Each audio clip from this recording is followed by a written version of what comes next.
En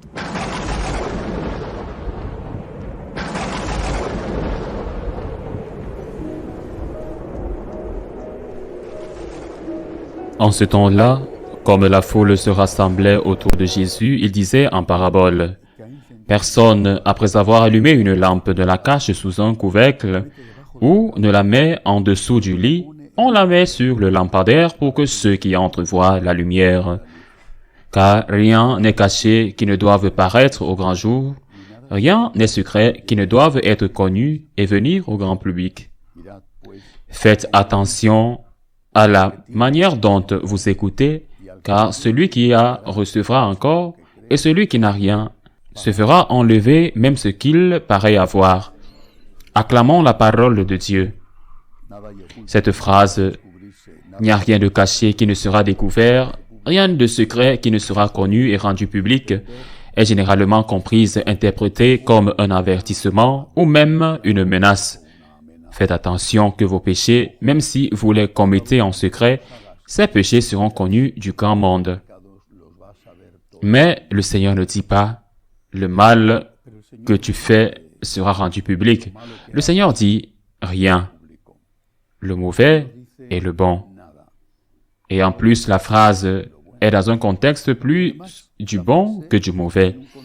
Personne qui a allumé une lampe ne la couvre d'un pot ou ne la met sous le lit, mais il la met sous le chandelier afin que ceux qui entrent voient la lumière, le positif, le bien que nous faisons, parce que parfois il peut sembler inutile, parfois l'exemple, le bon exemple peut sembler qu'il ne donne pas de résultat, il peut même sembler qu'il est utilisé pour abuser de cette bonne personne qui se comporte généreusement.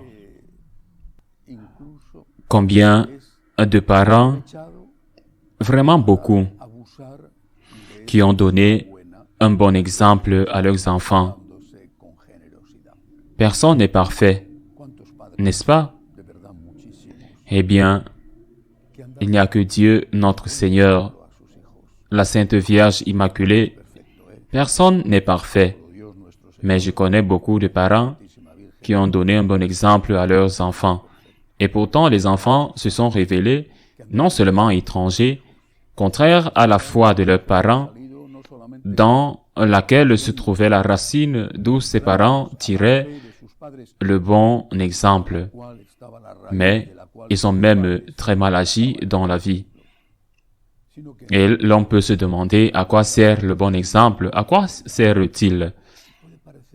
Il est difficile d'établir une relation directe, cause et effet, car parfois la cause est claire et l'effet n'est pas celui escompté. C'est pourquoi je crois que dans l'éducation, non seulement il faut donner le bon exemple, mais il faut aussi expliquer. Il faut expliquer parce que sinon, surtout dans l'éducation des enfants, ils finissent par penser que ce qu'ils ont est naturel, que c'est un dû, que c'est quelque chose à quoi ils ont droit et ils ne valorisent pas l'effort que font leurs parents pour leur donner une bonne éducation, pour préserver leur mariage, pour leur assurer un niveau de vie le meilleur possible, même s'il est loin d'être le meilleur du monde. J'ai rencontré beaucoup de ces jeunes, issus de familles simples, qui ont fait un sacrifice et n'ont pas su l'apprécier, en être reconnaissant ou même en profiter. Le bon exemple porte ses fruits, mais il doit s'accompagner d'une éducation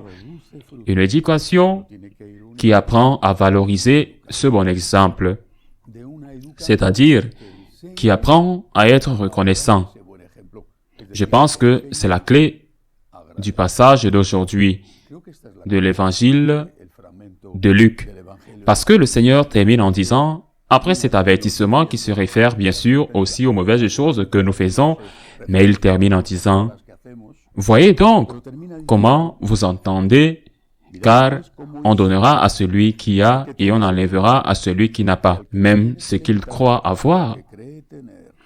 À celui qui est reconnaissant, on donnera davantage, et à celui qui n'est pas reconnaissant, on enlèvera même ce qu'il croit avoir comme un droit, et pour lequel il n'est pas reconnaissant. La clé de l'Évangile réside dans la reconnaissance, dans la gratitude. La clé de l'Évangile, c'est de réaliser l'amour infini de Dieu, à quel point cet amour n'est pas mérité. Nous n'y avons aucun droit, c'est un don, c'est un cadeau. Nous n'avons aucun droit à ce que le Christ meure sur la croix pour nous. Nous n'avons pas le droit d'avoir nos péchés pardonnés. Nous n'avons pas le droit d'avoir la vie éternelle avec lui au ciel. Et si nous abaissons la barre, alors nous n'avons pas le droit à tant de choses que nous avons reçues. Et si nous regardons le Christ au prix de son sang, et si nous regardons ceux qui nous entourent, qui nous ont aidés parfois au prix de grands sacrifices de leur part, lorsque vous vous rendez compte que tout est grâce et que tout est don, ou que vous êtes, comme nous le disons en espagnol, un mal nacido, sans remède, un mal-né, eres un mal nacido, eres un ingrato, tu es un mal-né, un ingrat. Ou si vous n'êtes pas un mal nacido, un mal-né, et qu'il vous reste quelque chose de bon dans votre nature, qui n'a pas été détruit ni par le péché originel, ni par vos péchés personnels, alors vous êtes reconnaissant. Vous êtes reconnaissant. À celui qui est reconnaissant, il sera donné davantage, et à celui qui n'est pas reconnaissant, même ce qu'il croit avoir lui sera enlevé. Parce que lorsqu'une personne est reconnaissante envers ses parents, reconnaissante envers ses amis, lorsqu'une personne est reconnaissante, il est bon de l'aider. Il est bon de faire un effort parce que quelle personne reconnaissante, la prochaine fois qu'elle me demandera une faveur, bien sûr, je le ferai pour elle. Quand, pour être ingrat, quand vous faites ceci, cela, l'autre pour lui, et la réponse est égoïsme, et égoïsme, et égoïsme, et j'ai droit à tout. Et tout ce qu'on me donne, quoi que ce soit, c'est peu parce que je le mérite et que je vaux beaucoup plus.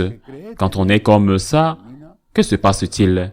La plupart des gens lui tournent le dos et finissent par perdre même ce qu'ils pensent avoir. Que notre témoignage soit le témoignage de la lumière, mais en même temps que nous ayons l'intelligence de savoir enseigner ce qu'ils voient et qu'ils se rendent compte que c'est un don. Et à l'égard de Dieu, ne l'oublions pas, celui qui est reconnaissant recevra davantage, et celui qui n'est pas reconnaissant se détournera de Dieu et perdra même ce qu'il croit avoir. Ainsi soit-il.